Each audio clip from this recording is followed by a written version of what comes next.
Hey, welcome back. Thanks again for coming. Again, my name is Arthur Lau, and right here we're going to talk about the should I keep my own books? As a business, you have to know the numbers. I think we talked about this in one of the previous modules, but we're going to go in details about some of the things that you can do, some of the shortcuts on how you can keep your own books. And should you keep your own books? So there's a couple different things that I would recommend. Well, first and foremost, what does it mean to keep your own books? Because you may or may not know what it means. Bookkeeping, your accounting, your own information as far as your money, how it works, and all those things. But by now you should kind of already have an idea of knowing your numbers, because we did a little bit about budgeting. We talked about the financial operations. We talked about the Dora's secrets for savings and budgeting. So, and then we also did the organizational skills as far as expenses and profits. So, and also you have other resources in this course that allow you to have. I think there should be like a spreadsheet, and if there isn't, I'll make sure that I put a link in there. And maybe I'll do it at the end of this video. I'll put a link there so you can have resources to where you are able to see your numbers and you can manage them, by utilizing a system. You can do it by yourself, or you can, invest in the software. There's many different things out there. So right now I'm going to talk a little bit about some of those different softwares that are available for you. Some free, some paid, and yeah. So let's dive right in. So first and foremost, should you keep your own books? In my personal opinion, I would say no. I would say no, you shouldn't do your own books. Yes, you may be an accountant, you may be really good at math, but to be honest, completely honest, if you're a professional, I think it's great to understand your books. I think it's amazing that you know how to do your books, but I think it's more for me, and again, you do what you choose. But for me, I think it's more important that you let someone else do your books. I think that, since you're the professional, as a professional business owner, I think that you should also let another professional business owner that actually does taxes, they actually do those numbers, they actually do bookkeeping. I think you should allow them to do it. Now, can you do it yourself? Yes, indeed. In fact, there are, like I said, there's software out there that's available to you that you can do those with. Some of my favorites, and I'll list them, is QuickBooks, Quicken, and Mint. Those are my top three that I've personally finagled and played with and worked with. So my personal favorite is QuickBooks. I think it's a little bit more expensive. I think the service that I use is $39.99 a month. You can buy that service, and it could be Apple or Android or whatever you have. Then you got Quicken, which is a good one as well. A lot of people use Quicken, and then Mint. Mint is usually, from my understanding, I think it's a free version. So you can get in using Mint, and you can learn a lot and just kind of play with it and kind of figure out what works, what doesn't work, and it still does the job. So that's amazing things that these tools that we have now, and I'm sure there are others, especially if you can look in your app store with, or Google Play Store and find many and plenty, I'm sure. But those are the most common ones that are out, and I suggest that you do get a little understanding of them. It gives you understanding of the bookkeeping and things like that, and how you should keep your books, and what, learning a little bit about the balance sheets and profit and loss accounts and things like that, and accounts receivables and things like that. So that helps move the needle for your business. I think I spoke a little bit earlier in one of the previous videos. It said that you want to know the numbers, and that Warren Buffett said if you don't know your numbers, then you don't even really come talk to him, because he wants you to know the numbers, because that's what you do. Your business, you got to know your numbers. So I would encourage you to learn your numbers. Now, what are some of the other things that you can do? What I would suggest is hire a bookkeeper.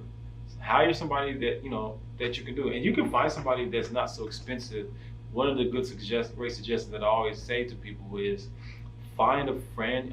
We have in-house clients, so you can probably find a client that possibly would exchange a few haircuts or hair services, for some bookkeeping a month. You can barter it out. You can probably find a student that's in college. Maybe they're just about to graduate, or something like that. Things like that. You can find somebody that just kind of started to where they just need to get their clients up. So there's a couple of different options that you can go, or you can just go all the way out and just get an expensive professional, because they're going to actually save you more money in the long run. They're going to teach you and tell you more about how you can save money on your taxes, how you can write off certain things and what it is to be writing off things. especially considering like all the other mechanics that you might be interested in doing, like LLC and S corporations, and so all those different write-offs, because you want to keep all your receipts. And keeping your receipts and having a management system that allows you to maximize your bottom dollar and get a return on your investment. Remember, that's what we're talking about, getting a return. And you might not know all of those laws. And honestly, depending on where you're at in the world, depending on what the laws are at this present time, things are constantly changing. And if you're not updated with what's changing in your world, that you might be missing out on some opportunities to save money and make money. And I would encourage you to, that's what we're here for. We're here to make an impact and make money, make a profit. So I would encourage you to, invest in somebody that can help you make more money, save more money, and invest more money. And then again, you might not know a lot of the things about Uncle Sam and how to file taxes as a business owner, especially an LLC or even a sole proprietor. That particular bookkeeper or CPA does. And that's what's important. To second that, I think having a lawyer would be also wise. Those, to me, I think are the two people that you really want to outsource for the most part. Your money and your protection. You want to make sure that you're protected. You want to make sure that your money is cycling, because again, remember I said before that I want you to be the master of money, not money master you. So if you can be the master of money, get around people that know how to financially make money work, and then money will flow to you easily and abundantly and frequently if you do that and become the master of money and love on people but use money.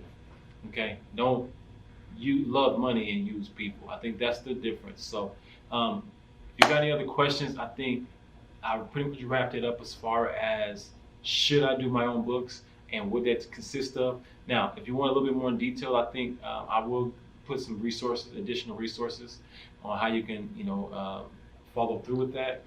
Instead, in the 21st century, I think one of the things that goes by the wayside is how to keep up and manage with your books. So I remember years ago, I used to keep all of my receipts in a shoebox because everything was cash. So I want to tell you a quick secret on how you can switch that. So if you go outside to your bank and get a debit card with your business name on it, okay?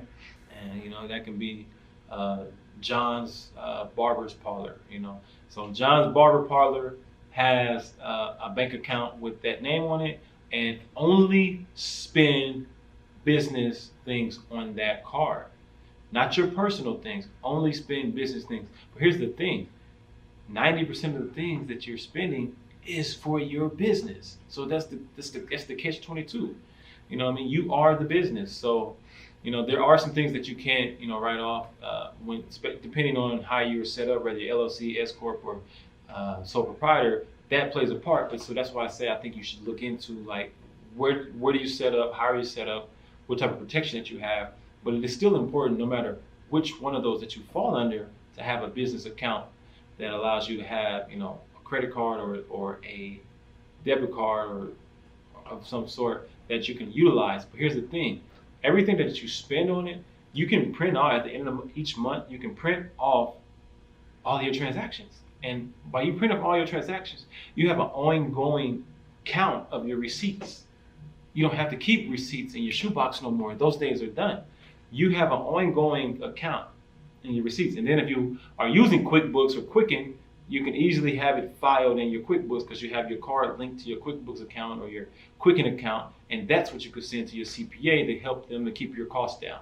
So there's a couple of different tricks that you can do that I would recommend you doing. So linking things up and using the cloud, and it allows you to have that information safe and send it straight to your CPA or your accounting, the bookkeeper. That alone will keep your costs down. Trust me, because there was a time where I wasn't doing that, and I had to send all of my information manually. I had all of my receipts just in an envelope, and I had some that was on my credit card, but I wasn't diligent about swiping the card only for the business. So they had to go through each one line by line by line by line by line from January to December, line by line by line, and making sure like, okay, this is personal, this is business, this is personal, this is business, this is personal, this is business. And they had to decipher the two. And then I filed my taxes on my business. Then I had to do a personal return. So out because the way I was set up, so that being like that, guess what's going to happen? Your ticket is going to go up because you're giving them more work. So I learned the hard way, and I'm going to share with you that you don't have to. Hey, listen, this is the secret.